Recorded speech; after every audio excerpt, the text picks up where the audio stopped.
chances are you've noticed it. We're in a Bitcoin bull market, baby. Woo! BTC's up more than 300% since the 2022 bottom. Alts like Solana, wowzers. Dog with hat, they put the dog on the hat, it's staying on, it went crazy. Now, does this mean it's time to consider taking some money off the table? Maybe it's getting late in the cycle, it's all over. Or is there fuel left in the tank? Are we just getting started? When might this bull run actually end? Well, to answer this question, we're going to first zoom out on the macroeconomic landscape and then zoom back in to peek at some very crypto-specific technicals and indicators that we like to use to say, well, maybe the top's coming, maybe it's not. Let's talk about the stock market first. I know we're not just in a crypto bull market, but also in a bull market for stocks, hitting new all-time highs again. Crazy. While these assets are not totally correlated, the fact is that like stocks, crypto is influenced by macro conditions and risk on, risk off attitudes in broader investing markets. So let's look at our neighbor assets over here and try to assess how far the bull market progress is. Fidelity's Jurian Timmer has looked at historical stock bull markets and averaged the percentage gains and the duration. The black line is the current bull market. Now, Timmer concludes, over the past 100 years, the median bull market has produced a gain of 90% spanning around 30 months. By that measure, there should be some life left for this cycle. So if 12 o'clock is the start of the cycle compared to the longest cycles in history, it's only around 3 p.m. right now, still some time. Based on the average cycle, it's around 6 p.m., a little bit later, but still plenty of juice in the tank. The takeaway from this indicator is that we could be roughly halfway through the current stock bull market, pointing at a top around the summer of 2025, which would be a bit earlier than 4-year Bitcoin cycle enthusiasts might hope for what would be a top to come in later 2025 around October, November, December. As always, watch for top signals to flash. Go watch my top signals video if you want some help identifying some of those top signals that we so commonly see in the cryptocurrency market. Link below. Let's talk about global liquidity, man, because this is what really moves markets. Look, some more general indicators can be important to watch out. And there's a whole bunch of indicators that analysts like to look at to gauge what stage of the bull market we're actually in. So the ISM is such an indicator. It's also known as the Purchasing Managers Index, or PMI, and it's a monthly indicator of U.S. economic activity. The ISM tells us that something about where we are in the business cycle. The business cycle, of course, is the time that it takes the economy to go through all 4 phases of the cycle: expansion, peak, contraction, and trough. In crypto, we often use seasons to talk about this: summer, winter, spring, that kind of stuff, right? Now, as you can see, we are in the stage right now where economic activity is starting to pick up. Now, why is this important? Well, macro analysts often pull up these indicators and correlate them with, for example, stock market prices and or global liquidity, aka the ease with which money is available to ape into assets in global financial markets, driving up the prices, which is what we all want. Well, we will come to the correlation between ISM and liquidity in a second, but here's a chart of global liquidity by Torsten Slok, head economist of Apollo. It measures liquidity by adding up bank reserves and money market assets. The Apollo chart shows that there is currently record high liquidity waiting to push stock prices higher. Once the Fed starts lowering interest rates, which probably coming later this year, especially considering the inflation data we just got the other day, some of the $6 trillion in money market funds is likely to find its way into stocks and, yes, into crypto. There certainly is enough fuel there for a continuation of the bull market for some time. Hundreds of billions are going to come back in.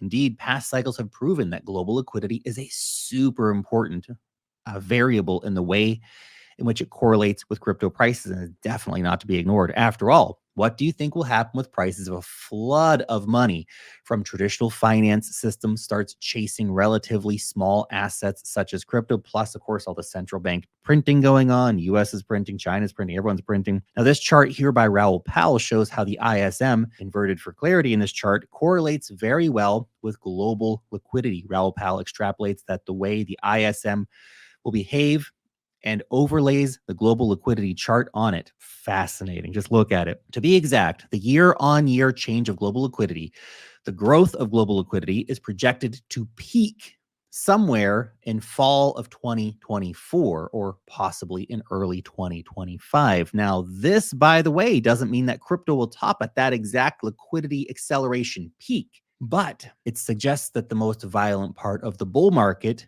coincides closely with that peak rate of change. So that suggests peak frenzy around potentially this fall.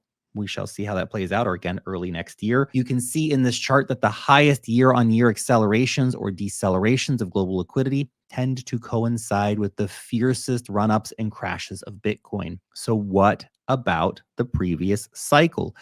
When BTC peaked in November 2021, not visible on the chart as the chart is about price change, not absolute price. Still, though, the percentage change of global liquidity had peaked roughly 10 months earlier. So what can be taken away from this? Well, if liquidity and the way that crypto is correlated to it play out roughly the same way as this previous cycle, then BTC will top out roughly 10 months after September 2024. So looking at summer 2025, which is a nice bit of confluence with earlier timing of the predicted bull market top for stocks by Jury and Timmer. Of course, if that ends up being early 2025, then we take it out to the end of 2025 for the market peak. For extra dramatic effect, Raoul Pal recently shared this chart of global liquidity in absolute terms. Nice little wedge pattern there, isn't it? Ready to explode to the upside, or so it seems. Now, before we talk about Bitcoin dominance, which is something we should be paying a bit of attention to, I did want to let you know that every week my team and I produce the Wealth Mastery newsletter. This is the best damn newsletter in the crypto biz. I know I'm biased because my newsletter, but we work super hard to try to save your time and help you stay ahead of the curve with all the latest happening with altcoins, meme coins, DeFi, airdrops, and much, much more. All condensed down in something you can read over your morning coffee or on the train into work. You can join 125,000 plus weekly readers for free using the link down below in the description. Thank you very much. Now, let's move on to that more familiar turf, crypto. That's all the macro stuff. Very important. Don't ignore it. What we can say about the progression of the bull market from the way Bitcoin behaves in relation to altcoins. Let's have a look. Well, in this chart, you see how in both the previous and the current cycle, Bitcoin rallies first, after which altcoins tend to catch up. Think of it as Bitcoin throwing the first punch in a rally, and then riding on those Bitcoin wins, investors start dabbling in the altcoin jungle, hunting for the next big treasure. It goes like this. 1, money flows into Bitcoin. 2, Bitcoin starts rising. 3, Bitcoin dominance peaks. 4, people cycle BTC profits into alts. 5, altcoin dominance peaks. 6, the market tops and then starts crashing. Yeah, you don't want to be holding at that point. It's this altcoin season phase of the bull market that we haven't really seen yet. People haven't cycled their BTC gains into alts, at least not in a big way. We've seen mini versions of this, but nothing in a big way yet. You can see what a true altcoin season looks like by charting the dominance of BTC, the percentage that it represents of the total cryptocurrency market. We see that true alt seasons are quite rare. Lots of money's made in altcoins in the last 18 months, to be clear. But an alt season is defined as a longer period where altcoins rise much faster as a whole market than Bitcoin, measured as a percentage of the market. The last major alt season we had was in early 2021. The orange line is BTC dominance. The blue line is percent of market cap of altcoins outside of the top 10. In the current bull market, BTC dominance is still on the rise. Of course, there's no guarantee, obviously, that we're going to see another wild, massive altcoin rally season. But historically speaking, it has happened on many occasions, including in the 2017 bull market, which again, not even on the above chart because it's just so small, so far away. Takeaway this. We haven't seen a true alt season in this bull market, suggesting that we are not yet in the final phase of this bull market. We still have plenty of gas in the tank. Not even close, in my opinion. So when bull markets get overheated and near their inevitable end, which will come, all kinds of signals start to flash. For example, and again, go watch our top signals video, link in the description. The so-called Mayer multiple rises very sharply and exceeds the value of 2. A short explanation here.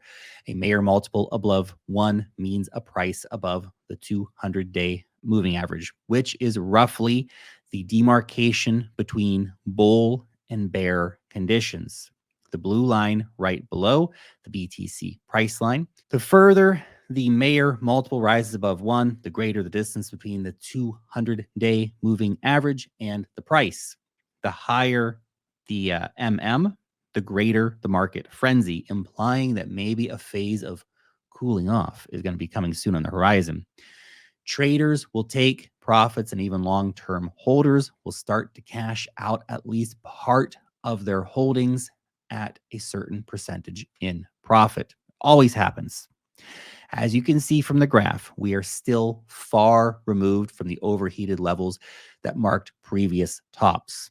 Takeaway: the value of an on-chain indicator like the Mayer multiple doesn't necessarily signal a phase of market frenzy yet. In fact, it seems to be quite far from it.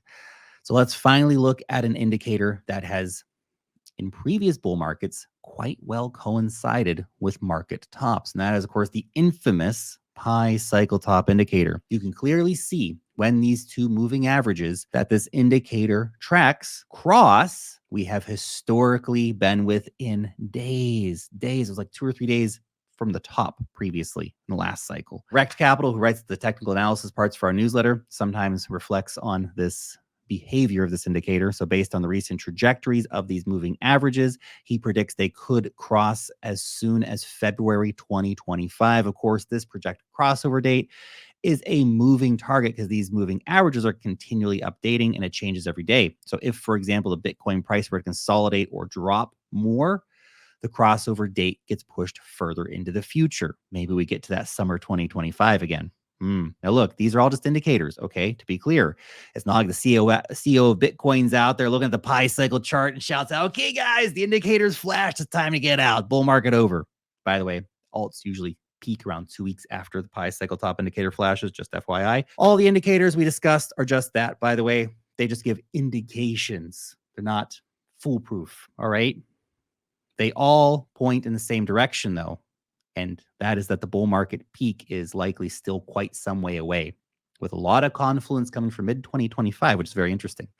But let's watch for those top signals to start flashing, because when the time comes, a lot of them are going to be flashing. You'll either pay attention to those signals or you will not. And the market will take all your profits away from you, and you'll be left in the next bear market with your bags down 99%, being a community member sitting around in a dead Telegram with the 3 other guys who didn't sell anything, crying.